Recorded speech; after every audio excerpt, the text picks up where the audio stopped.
Today we're going to start testing on using your engine block heater. Now, some people came after me in another video I did in regards to this. So I figured instead of just talking about it, let's just prove the point. And that's what we're going to do in this video. So a lot of people have said the engine block heater doesn't work unless it's 0 degrees outside.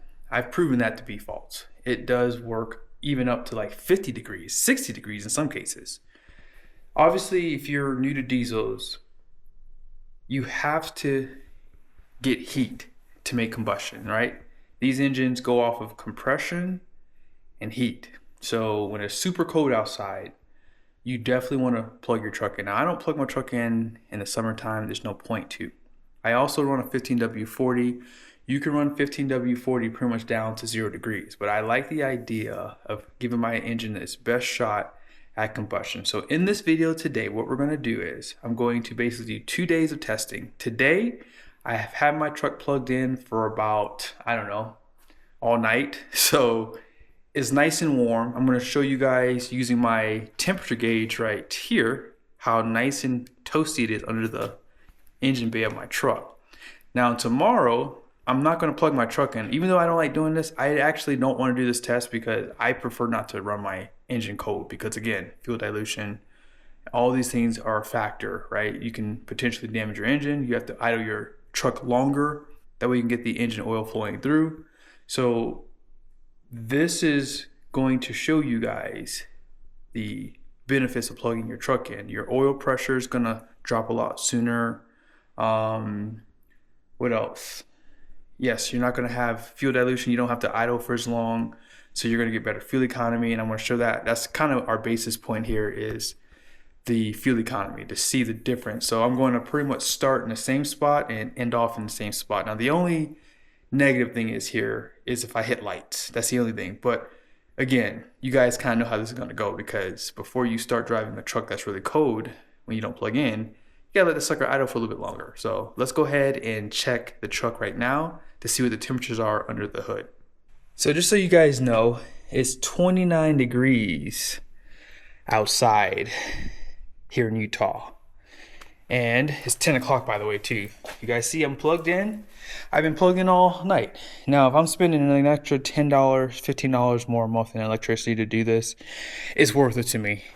Even if it doesn't help with my fuel savings. I just like the idea of protecting this engine. That's the biggest goal and what I'm really trying to achieve more than anything. So right here, you guys will see I have my temperature gauge. It's showing 102 degrees on my coolant here. So this is nice and toasty. It's nice and warm under the hood. So if you park your truck outside, that's the benefit of having the engine block heater too, is it's going to keep this engine as warm as possible. Even if there's a wind, it's going to help. So right here, you guys see, engine block is like almost 100 degrees. And even my intake here is like 70 degrees. So the benefit of having a garage, obviously, it is about 40 degrees because my garage isn't insulated. But you guys are pretty much seeing the benefit already. I don't have to idle my truck for more than like 15 seconds. I do allow the oil to go through for at least 15 seconds because now that the block is nice and warm, actually that's a good idea. Let's check the oil pan. That'd be a good one too. But yeah, what I'm saying is that oil is going to run through a nice warm engine, so it's going to take less time to heat up. So let's get under here. Let me get my light for you guys, and we're going to check the temperature for the oil pan too. So my Banks oil pan, it's actually showing like 68 degrees on there.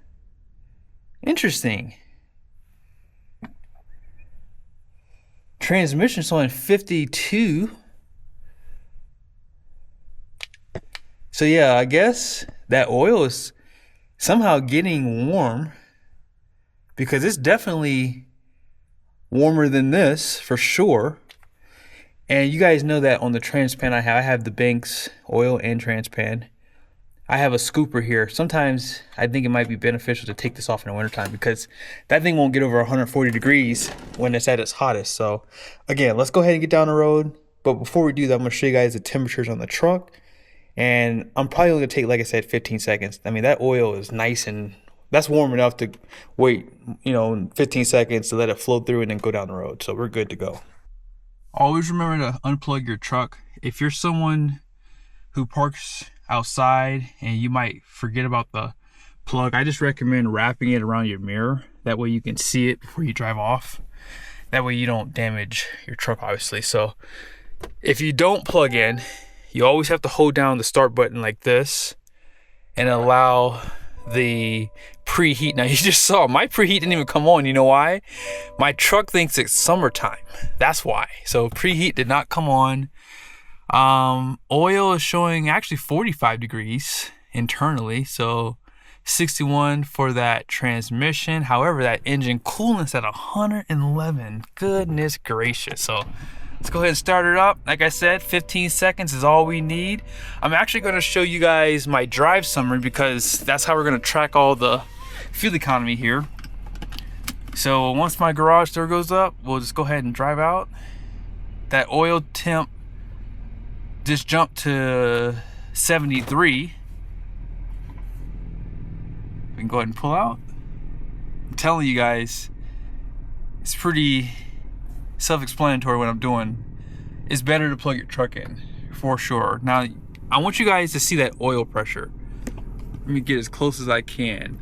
So you guys see that oil pressure, right? It's 58, 57.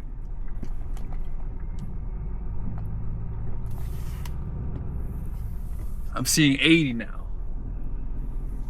When you don't plug your truck in, that number is going to be a lot higher.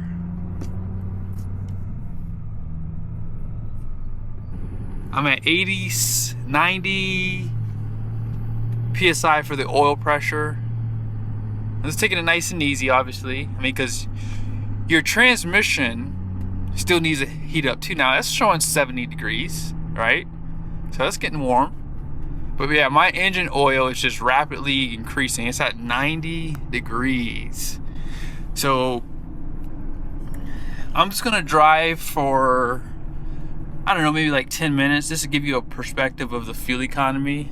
I'll try to do it in the same spot. That way it's accurate for both. But I'm telling you guys, your fuel economy is going to substantially go up because, again, your combustion is nice and warm. Your engine oil is flowing through. Oil pressure is a lot lower than it's going to be too. Tomorrow when you see me start the truck up, I'm going to wait 30 seconds. And that's still not long enough for what I want. But I think just to be fair, I'll just double it. And we'll just take it nice and easy on the truck. But yeah, oil pressure is just dropping. I'm telling you, this is the biggest benefit to doing this. That oil pressure can get up to 100 PSIs. You'll see it tomorrow. 100 PSI. It's not worth it to not plug your truck in when it's super cold. Like it's showing 38 degrees, so I think my garage is probably about 40, 45 degrees. But right now you guys saw outside it's 30 degrees, so I'll check back in here in a second. Like I said, I'm gonna have to catch some lights here, so I want to try to get on a road where we can do a nice constant drive. I almost forgot, darn it. So we've been driving for about 4 minutes. So hopefully tomorrow I'll try to remember to show you guys. But you see how fast the coolant was increasing in temperature, right? So again, we're at 142 degrees, 126 degrees for the oil. Yeah, this is the benefit. You're not allowing your truck to basically struggle to heat up, basically. And again, remember, this is me parking in a garage. If you're parked outside and it's 30-degree winds at night, that engine oil, that coolant could be a lot cooler, which could take a lot more time for it to actually heat up too, which means potentially more engine wear. My oil pressure, even under acceleration, I'm at 60 PSI right now. So it's dropped substantially. So yeah, I'll check back in a second to show you guys the fuel economy, okay? Hopefully you guys can see this, but been driving for about 7 minutes. We're at 16.5 mpg. Now I didn't mention this earlier, but another benefit obviously is if you plug in, your heat is warmer a lot faster too. So just driving for 8 minutes, we're at basically 16 mpg, and that's 100% where you're going to get the biggest benefit is your fuel mileage. So I'll check back in one more time, and then like I said, we'll end off for today, and then we'll start tomorrow with not plugging in. I think this is a good place to stop. So 6.6 miles in 10 minutes. I got 17.8 mpg. Hopefully you guys can see that. So what we'll do is, like I said, I'll reconvene this test tomorrow. We'll not plug the truck in, and we'll see just how well it does. I want to give you an idea of, after a drive, how hot this coolant is in here. So about 157, 160 in that ballpark, right? 157.1 is the max. And engine block, let's see, it is about 165. Okay, so definitely a big difference, obviously, from when it was plugged in versus driving. So yeah, we don't need much to get this at operating temperature. Let's check under the truck really quickly. Sorry it's dark, but oil pan is at 152 max. Trans pan's at 122. And bonus round, some of you guys know I have this Banks pan. Look at that. Oh my gosh, that sucker is chilly. 98. Wow. So I guess you can say those cooling fins really do work, because even on just a regular drive like that, with the temperatures being around 50 degrees today, I've seen well over 100, 120 degrees. So yep, that thing works. Promo code down below if you want to get that guy. My goodness, that's good. Day 2. So let's see where the temperatures are in regards to the coolant. So 48 degrees. Okay, and on this side, 48 degrees. So we're cold. And that's kind of what you guys will see here. You can't just start the truck, wait 15 seconds and drive. You're gonna have to start it, wait about 30 seconds or so, let that oil, which is gonna flow a lot slower, which is gonna add more wear and tear and pressure to bearings and things like that, simply because it is a thicker viscosity. And granted, you can run that down to 0 degrees, but the reality is it's still thicker, and it's going to take longer for it to get through the engine. So we don't want to create any damage or any wear and tear, and that's the main reason why I plug in. So you guys will see the oil pressure today. That's going to be the most exciting thing to watch, because that's going to be pretty high. So let's go ahead and get down the road. The only nice thing about my setup is I can't park in the garage, so I don't have any wind. So if you have wind, I'm telling you, that will make a big difference on how cold your engine is. And you might have to wait probably maybe a minute before you drive off. So you guys see the degrees, say 36 degrees. Let's go ahead and preheat. So that's gonna come on today, right there. Doesn't stay on too long though, which is nice. You guys see the temperatures? And I want you guys to watch that oil pressure too. So 92 PSI, that's where it starts at. 93 I just saw. I'm gonna pull out of the garage here real quickly. So that's where your oil pressure is starting off. I mean, come on. That's a high oil pressure. I've seen it get over 100 when it's colder. Like whenever I'm traveling and I don't have obviously a means to plug in, that's the beauty of having the plug and then plug in when at all possible. But when you can't, again, you're still gonna put wear and tear on your truck, but it's not happening all the time. So we'll wait a few more seconds and then we'll head down the road. Like I said, I want to really get that oil flowing through the engine. So I don't even know where would be a good place. I'm gonna put it in park here. Let's see what happens when I put it in a high idle for about, and we'll do it for like 15 seconds. I want to see what the oil pressure does. So that's at 950 RPM right there. Remember, fuel dilution's happening because again, the combustion is probably not as hot. But yeah, engine oil is 46 degrees. Engine coolant is 59. And this is all parked in a garage too. And you see that? It's 10 o'clock. 42 degrees.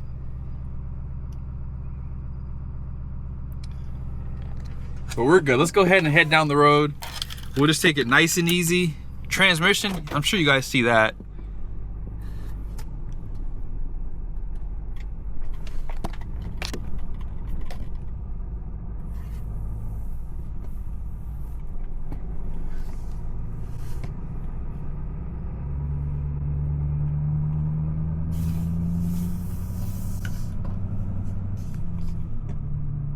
You guys see that oil pressure? Woo.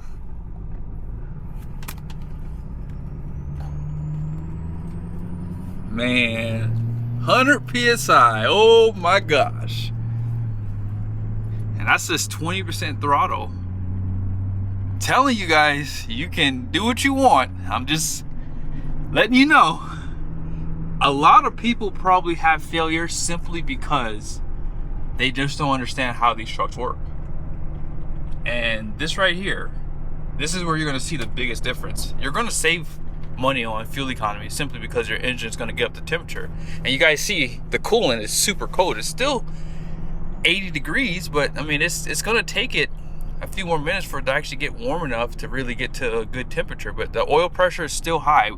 If you guys don't remember yesterday, oil pressure was like at 50s, 60s, and it was pretty much probably down to the 40s at this point where I'm driving. So that's the beauty of having that engine block heater. If you live in colder climates, just if your truck didn't come with one, you can add one to a truck that doesn't have it. But GM product typically have them on diesel. I don't think I've ever seen a diesel Duramax not have one. Even on the half-ton segment, I've seen them all have an engine block heater because they know how important this is. But oil pressure's still over 80. I'm idling right now at 1,000 RPM, 82 PSI. So let's see, it's been about 5 minutes. Actually 6 minutes. Oil pressure is now down. So it took about 5 minutes, I would say, for that oil pressure to really start dropping. It's at 58 degrees right now. And coolant is really starting to uptick now. It's at 133 for coolant. Oil temp 109. So yeah, like I said yesterday, as I mentioned to you guys, if you really want your truck to stay on the road, I think that in the wintertime, this is the time you have to really be mindful where you're getting your diesel fuel from. You know, where you get your diesel from matters simply because do they do a winter mix? Some fuel stations don't do that because they just don't feel the need to. But if you're putting a certain type of diesel fuel in your truck, it could gel. And so you may have to add a stabilizer. You can get that from Walmart. You can get that from AutoZone. So these trucks are definitely sensitive to the wintertime, for sure. And I highly recommend, if you have the means to plug your truck in, do it. Something else to consider too, if you can't plug your truck in, you can always turn on your exhaust brake. I completely forgot to mention this beginning of the video. So yes, be sure to turn that on because that does help heat up your engine a lot quicker. Now I didn't do it for this test, I'll be honest with you, but the reality is I wanted to show you guys what it takes to get this engine warmed up, not on a not so cold day. I mean, 36 degrees is cold, but it's not 0 degrees, right? 0 degrees is gonna be far worse for a truck like this. And remember, if you're parked outside in wind, that's gonna make the biggest difference on your, you know, temperatures for your engine oil, for your coolant. So we've pretty much made it to this mark. So 6.7, 14 mpg, 11 minutes. So yesterday, I actually was stuck in a little bit more traffic because I'm leaving a little bit later today, I believe. And so I got here almost the same time. And remember, I had to idle at the house, right? So I'm willing to bet you scenario would be a little bit worse yesterday if I was starting cold. So we got 14.3, so that's not too bad actually, I would say, you know, but what did we get yesterday? Let's go ahead and put the numbers together. Now you can see that oil pressure was about maxed out at 92 when I plugged in my truck versus the 104 PSI we saw when it was not plugged in. Now remember, the oil temp at the start when I plugged in was at 77 degrees and it still got over 90 PSI for the oil pressure compared to 43 degrees, which is still not below freezing, and yet it still struggled to flow through that engine, right? Because 104 PSI is a lot. Now, one thing I want to point out is, even though you guys couldn't see it, the oil pressure dropped down to a normal pressure a lot sooner. Right before I got out of the neighborhood, it was at the normal pressure, okay? And then under load, it got up to like maybe 60 PSI versus probably for like the next 5 to 7 minutes, it was still at 80 PSI. So again, it makes a big difference on plugging in your truck. The way these engines work, they need heat. You want to avoid fuel dilution. You want to avoid strain on your engine from that high oil pressure. Is it possible? I'm not saying it is, but is it possible that that oil pressure could be linked to some of these oil cooler failures on the Duramax? You guys see the end oil temp. So pretty much when I entered off the test on day 1 and day 2, it was 167 when I plugged in versus 165. So pretty close. But remember, it took my truck 4 minutes to get to operating temp versus 10 minutes by not plugging in. And the fuel economy speaks for itself. I was getting 4 miles per gallon better at that stopping point. And even though I didn't show it to you guys in this video because I went 2 different places, when I did stop the truck, the fuel economy was still a lot better when I plugged in. So hope this video was helpful. I'm willing to bet you guys one thing. A lot of people are probably creating their own failures on their engines and transmissions. How many people are going the 7,500 mile oil change on these trucks and not knowing that, hey, that is potentially going to cause issues because of fuel dilution, because of just the fact that, you know, you have a lot of emissions equipment on these trucks that do affect the oil as well. So are you doing an oil analysis to see how far you can go on your oil? I want to talk about the TBN, which is the total base number of your oil. These are a few of the things in the future that I want to talk to you guys about, because there's just so much things that we don't look at that need to be addressed. Because I'm not saying the manufacturers are without fault, because I do believe that they are creating issues too, sadly. But the other part of it is you could do a better job as well, just like I can do a better job as well with these trucks. That's why I'm trying to see, can I go 100,000 miles, maybe 200,000 miles with this truck? I'm going to try to keep it as long as I can to see if this truck will have any failures. But what I'll tell you is understanding your oil that you put in your truck, doing an oil analysis and understanding fuel dilution and what other contaminants potentially are in your oil. That way you know exactly how long and how far you can go on this oil before you have to change it. But I hope this video was helpful. Be sure to subscribe to the channel. Sorry this video went long. I tried to make it a little bit shorter, but there's a lot of things I wanted to obviously point out in here, and it's just, it is what it is. Peace.